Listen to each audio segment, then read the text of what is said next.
Não, não tem nenhuma aproximação. Nós recebemos todos os parlamentares.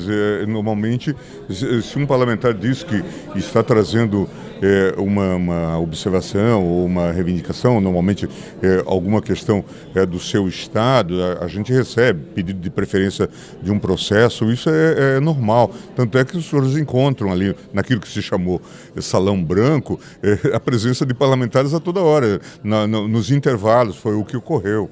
Tudo é muito estranho, não é? Essa participação desse personagem que acaba de ser preso e tudo mais, e que teve agora, eu vi notícia que vocês publicaram, o seu telefone apreendido.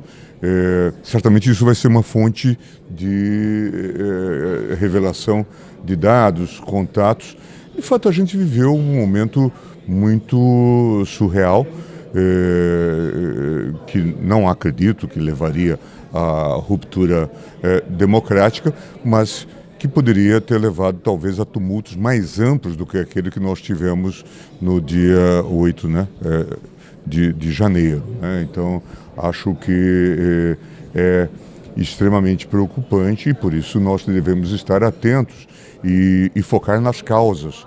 E eu tenho dito, nós temos que tomar medidas institucionais que frustrem e minimizem a politização da polícia. Nós vimos, por exemplo, a atuação da polícia do Distrito Federal.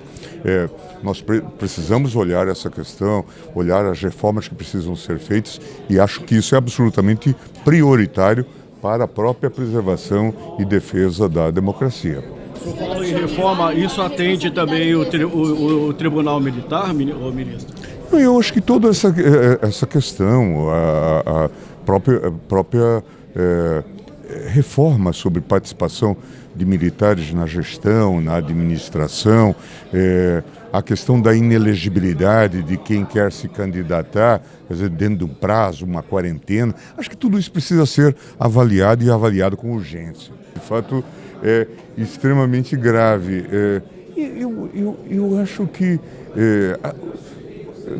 Você sabe, estou no acompanhamento da cena política há mais de 30 anos. E a gente, quando em vez, percebe uma certa degradação dos costumes. Eu venho já lá de trás, dos anos 90, mas a gente percebe que, como eu disse hoje, que nos últimos anos nós fomos governados aí por esse porão, né? Então, realmente é algo muito sério. Nós temos que fazer essa autocrítica e, tanto quanto possível, afetar as causas, né? E melhorar o ambiente institucional. O ex-presidente Bolsonaro pode ser preso, ministro? Não vou emitir juízo sobre isso. Isso está em um processo de investigação e é fundamental que essas investigações prossigam e que sejam divulgados os resultados dessas ações que foram tramadas ao longo do tempo. Eu acho que fortalecendo, inclusive, essas instituições, como instituições de segurança, as Forças Armadas, se nós olharmos bem fatos que vocês divulgaram durante o ataque no 8 de janeiro, vocês vão verificar o quê? Que em alguns casos, no caso do Palácio, praticamente ele foi aberto para que as pessoas entrassem. Portanto, isso fala da falência de quem estava incumbido de fazer a defesa. Em relação ao Supremo, é visível que o tal batalhão de choque, aquele pelotão de choque que lá estava, toma uma decisão de não intervir e deixar que as pessoas seguissem para o Supremo. Isso é acidental ou isso foi proposital? Não é? Isso precisa ser esclarecido. E a partir daí nós temos que pensar, poxa, nós podemos confiar nessas forças policiais? Quer dizer, ou isso é uma ameaça mesmo à integridade, do próprio poder? Eles tinham que defender e não o fizeram. Então nós temos que fazer essa análise. Nem é possível, acho, num ambiente político como o nosso, se fazer esse tipo de mudança. Eu acho que temos que refletir criticamente para que essa mudança se dê. Quer dizer, o que a gente percebe é que o regime dá algum sinal de exaustão, um excesso talvez de poder do próprio legislativo sem a devida responsabilidade.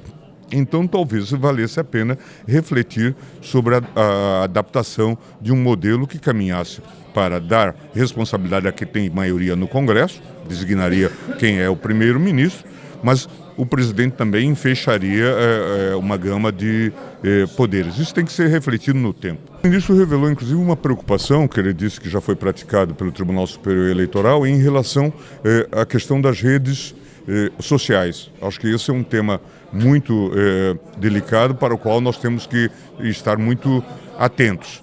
De alguma forma, essa invasão dos prédios, etc., já vinha sendo anunciada e tramada nas redes sociais. E nós sabemos, é difícil o controle dessas redes, esse é um grande problema hoje, e isso alimenta... Não depende só do Brasil, tem que haver uma concertação internacional. Sim, não. Ou nós devemos, essa é a proposta do ministro Alexandre, discutir isso também no nosso âmbito e impor limites na nossa legislação. O país tem mais de 200 milhões de habitantes, tem um território imenso, nós somos quase um continente e, obviamente, essas empresas que operam no Brasil e atuam no Brasil têm que seguir leis brasileiras.